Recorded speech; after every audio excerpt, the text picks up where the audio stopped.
Evangelio de hoy, martes 20 de diciembre del 2022. Proclamación del Santo Evangelio según San Lucas.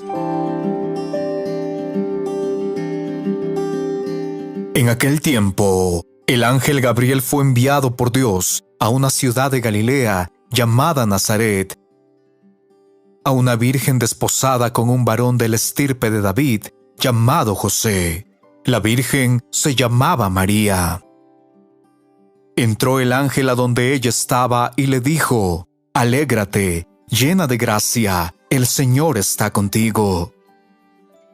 Al oír estas palabras, ella se preocupó mucho y se preguntaba qué querría decir semejante saludo. El ángel le dijo: «No temas, María, porque has hallado gracia ante Dios. Vas a concebir y a dar a luz un hijo, y le pondrás por nombre Jesús. Él será grande y será llamado Hijo del Altísimo. El Señor Dios le dará el trono de David, su padre, y él reinará sobre la casa de Jacob por los siglos, y su reinado no tendrá fin». María le dijo entonces al ángel: «¿Cómo podrá ser esto, puesto que yo permanezco virgen?» El ángel le contestó: «El Espíritu Santo descenderá sobre ti, y el poder del Altísimo te cubrirá con su sombra. Por eso, el santo que va a nacer de ti será llamado Hijo de Dios. Ahí tienes a tu pariente Isabel, que a pesar de su vejez, ha concebido un hijo y ya va en el 6º mes, la que llamaban estéril. Porque no hay nada imposible para Dios». María contestó: «Yo soy la sierva fiel del Señor, cúmplase en mí lo que me has dicho». Y el ángel se retiró de su presencia. Palabra del Señor. Gloria a ti, Señor Jesús.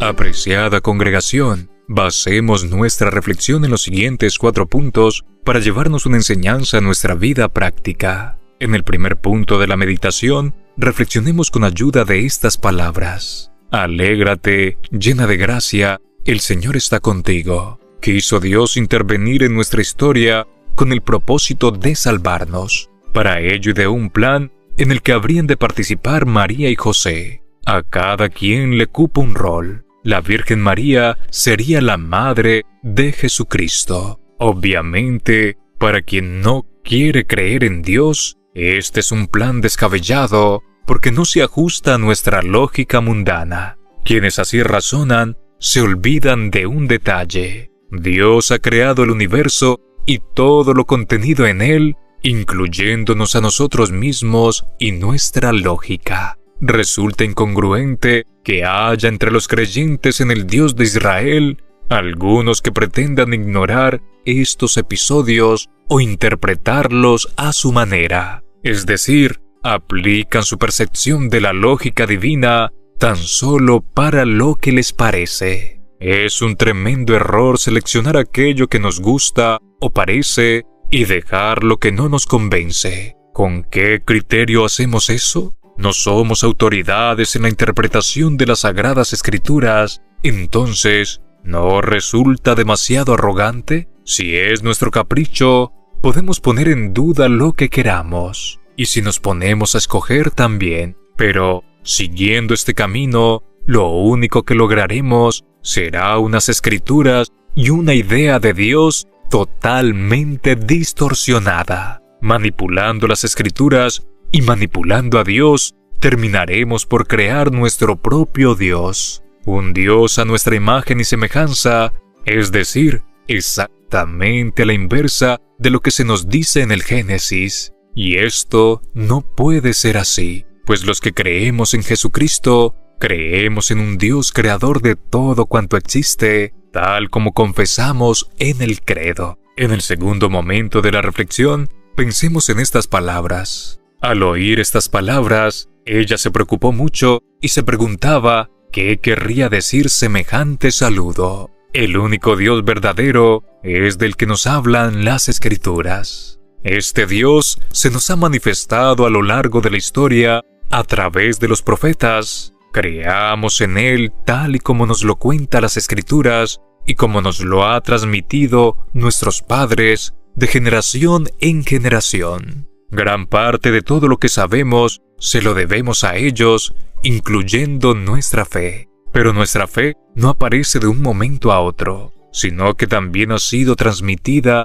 y heredada de nuestros padres. El estado de la conciencia actual nos permite corroborar hoy, como lo hizo también en el pasado, que este es el mismo Dios el que venimos adorando por los siglos y milenios, el mismo cuyas huellas han quedado registradas en el mundo y en las Escrituras. De nuestros padres aprendimos a creer en Él, exactamente como ellos a su vez lo hicieron de los suyos. Todos nos hemos hecho las mismas preguntas y a todos se nos ha respondido a partir de estas mismas y únicas Escrituras. Muchas veces tener nuestra fe en el Señor nos hace sentir preocupación, tal y como se preocupó la Virgen María, pero su fe no tambaleó ni un instante, y asimismo debe ser la nuestra. En el tercer punto de la reflexión, pensemos en estas palabras. No temas, María,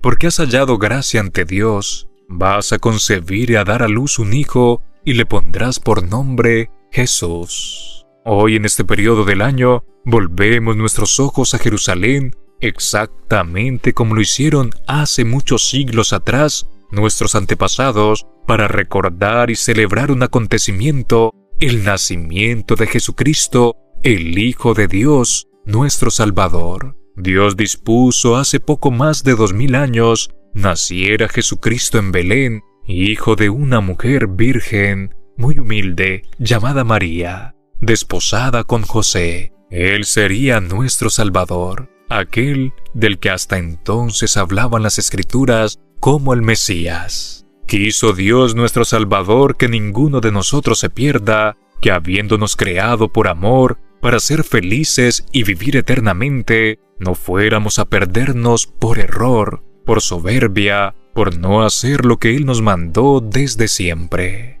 Es que Dios en su infinita bondad, sabiduría y misericordia, nos creó a imagen de Dios, tal como leemos en el Génesis, y nos dotó de inteligencia, libertad y voluntad, atributos necesarios para vivir conforme a su plan y alcanzar la felicidad y la vida eterna. Sin embargo, no quisimos hacer uso adecuado de estos atributos y pusimos en tela de juicio el plan de Dios, nuestro Padre. Abandonando el camino del bien, quisimos vivir de espaldas a Dios, desconociendo sus planes y haciendo cuanto nos venía en gana. Viendo Dios que íbamos camino a la perdición, a la destrucción y a la muerte, decidió enviarnos a su Hijo Jesucristo a salvarnos. Él naciendo, viviendo, muriendo en la cruz y resucitando, nos mostró el camino de la salvación.